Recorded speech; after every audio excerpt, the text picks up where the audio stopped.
यो एमसीसी को नाममा चाहिँ लगानी गर्ने भनेको छ र त्यो पनि अनुदान होइन र एमसीसी ले जो चाहिँ 500 करोड डलर को ट्रान्समिसन झन्नै एक दर्जन देशमा चर्काचर्की रूपमा उठिरहेको एउटा विषय छ एमसीसी लाई पारित गर्ने अथवा नगर्ने भन्ने विषयमा जुन प्रकारको चर्काचर्की नेताहरूको बीचमा पक्ष विपक्ष बुद्धिजीवी यी सबैको बीचमा जुन चर्काचर्की चलिरहेको छ यो विषयलाई लिएर अलिकति म चर्चा गर्न चाहन्छु।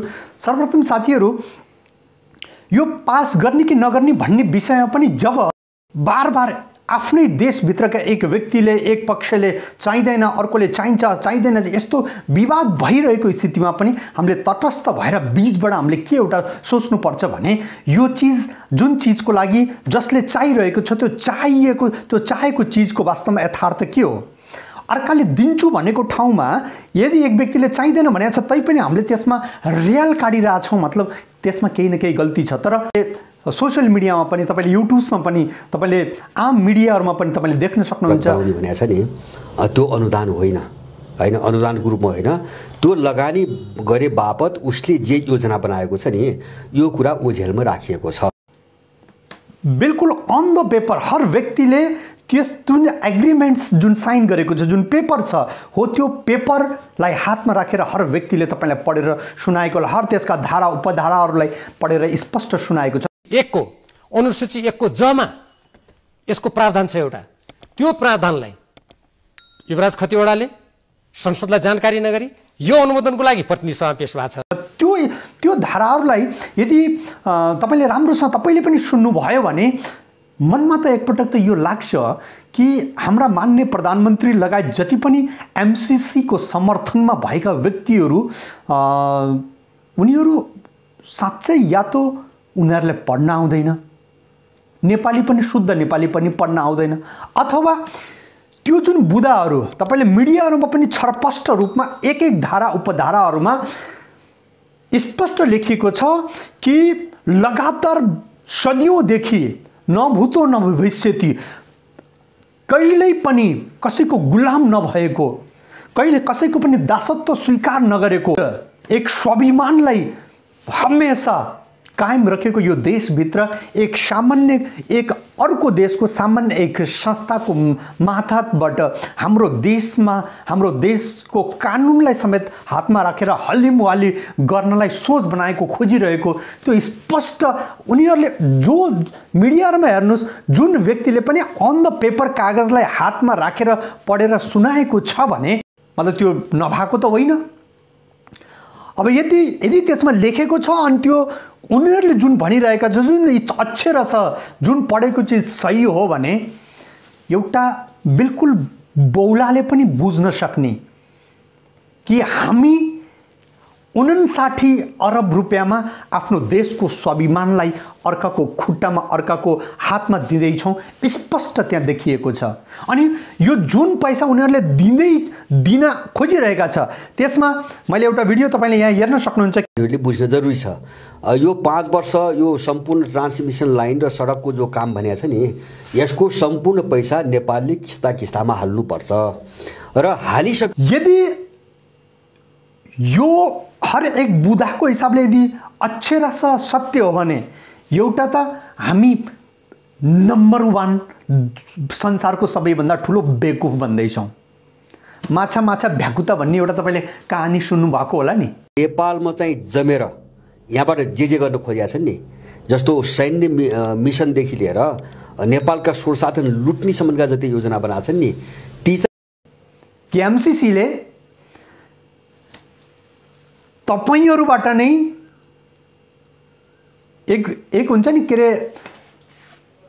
बाठो लड्छ 10 बल्डेङ लाटो लड्छ 1 बल्डेङ भने जस्तो हैन। तपाईहरुको खल्तीबाट नै पैसा निकालेर आफ्नो प्रोजेक्ट स्टार्ट गर्छ अनि ठीकठाक आफ्नो स्वार्थ पूरा हुन लाग्यो जस्तो लाग्छ भने त्यसलाई कन्टिन्यू गर्छ, होइन भने त्यसलाई स्टप गर्ने पनि अधिकार यो एग्रीमेन्टमा स्पष्ट लेखिएको छ। आए ठीक छ, नआए हामी बन्द गरिदिन्छौँ।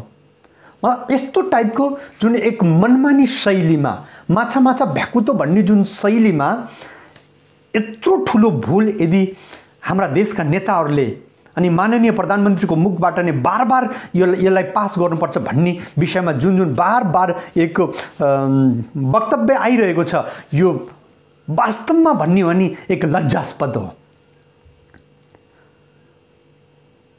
यदि यसमा कन्ट्रोभर्सी छ, यदि अर्काले दिन्छु भनेको छ, अर्काले दिन्छु भनेर एउटा लालसा दिएको छ, त्यसमा हामीले रियाल किन काट्नुपर्ने? अनि यो पैसा यति ठुलो पनि होइन।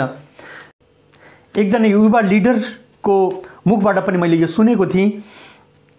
उहाँले भन्दै हुनुहुन्थ्यो 59 अरबको लागि जुन हामीले रियाल काटिरहेका छौँ, तर यदि सरकारको नियत सही छ र सही नियतपूर्वक केवल देशभित्रको एउटा कम्पनी एनसेलले जुन ट्याक्स छली गरेको छ, ट्याक्स चोरी गरेको छ, जुन घोटाला गरेको छ भनिन्छ, त्यो नै 152 अरब रुपियाँ भनेपछि जुन पैसाको लागि जुन विदेशीहरूको अगाडि लम्पसार परेर गिडगिडाएर जति पैसा माग्दैछौँ त्यति पैसा त भन्ने हो अनि एउटै कम्पनीको जुन ट्याक्स चोरी गरेको छ त्यही ट्याक्सलाई पनि यदि आधै असुल गर्ने भने पनि यदि पुरा हुने रहेछ भने आफ्नो देशको इज्जत सार्वभौम सत्तालाई किन दाउमा लगाइदिन्छौँ?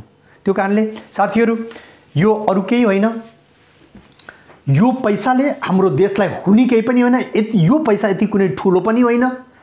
यति पैसा त हाम्रो यति सामान्य प्रोजेक्टहरूमा ठेकदारहरूले त्यत्तिकै घुसपेस गरेर खाइरहेका हुन्छन्। यो पैसाले हुनेवाला केही छैन। तर यो पैसाको माध्यमबाट जसरी एउटा माछालाई बल्छीमा अलिकति आरा हालेर माछालाई, त्यत्रो ठुलो माछालाई हामीले एउटा सानो अंकुशले त्यसलाई बल्छीमा पार्छौँ नि, हो त्यस्तै यो 59 अरब भनेको अमेरिकाले हाम्रो लागि एउटा बल्छी हान्न खोजेको हो। अब त्यो बल्छीमा हाम्रा केही गिनीचुनी नेताहरू पर्न खोजिरहेका छन् अनि जाने अनजानेमा उनीहरूलाई सायद मलाई ग्यारेन्टी यो भन्न सक्छु, किनकि यति पैसाले त केही हुनेवाला छैन देशमा। यति पैसा त हाम्रो यत्तिकै हर साल त्यत्तिकै घुसपेसमा नेताहरूले खाइरहेका हुन्छन्। तर यति पैसा पनि यति ठुलो कन्ट्रोभर्सीको बावजुद यति पास गर्न खोज्दैछन्, यसको मतलब यति नै छ कि उनीहरूलाई के डर छ भने कुनै पनि बेला हाम्रो सिट, हाम्रो सत्ता, हाम्रो कुर्सी जाँदैछ। यदि कुर्सी जानुभन्दा पहिला एमसीसी पास गर्यो भने 1-2 अरब रुपियाँमा यदि खल्तीमा पर्यो भने आरामले जिन्दगीभर आरामपूर्वक खान पाइन्छ भन्ने एक बदनियतले मात्र यो एमसीसी पास गर्न खोजिएको यो स्पष्ट रूपमा देखिन्छ। होइन भने किनकि एक नम्बर त यो यति ठुलो रकम होइन, अनि अर्को कुरो यति सानो रकमको लागि हामीले यत्रो ठुलो कन्ट्रोभर्सी खडा भइसकेको छ। अनि अर्को कुरो यति अक्षर छ जुन लेखिएको छ एग्रिमेन्टमा, त्यसको हिसाबले यति सानो रकमको लागि यदि हामीले सांसदबाट त नियम कानुन पारित हुन्छ, यदि नियम कानुन पारित गरेर यति सानो रकम हामीले ल्याउँदैछौँ भने निश्चित रूपले यहाँनिर गडबड घोटाला छ। यसको माध्यमबाट कहिल्यै पनि गुलाम नभएको देशलाई फेरि एक औपनिवेशिक रूपमा औपनिवेशिक बनाउन खोजिरहेको जस्तो स्पष्ट सङ्केत देखिन्छ। त्यो कारणले सम्पूर्ण सचेत जनताहरूले आज ध्यान दिनुपर्ने, सचेत हुनुपर्ने बेला आएको छ, सोच्नुपर्ने बेला आएको छ। कहीँ पुर्खाहरूले रात दिन एक गरेर पुर्खाहरूले जुन आर्जेको यो मुलुक छ, गिनीचुनी केही नेताहरूको 1-2 अरबको निहित स्वार्थको चक्करमा यो देशलाई कहीँ अर्काको औपनिवेशिक बनाउनको लागि बाध्य नबनाउन्, यसको लागि हामीले ध्यान दिनुपर्नेछ। यो एउटा केवल नियतको खेल हो, अरू केही पनि होइन।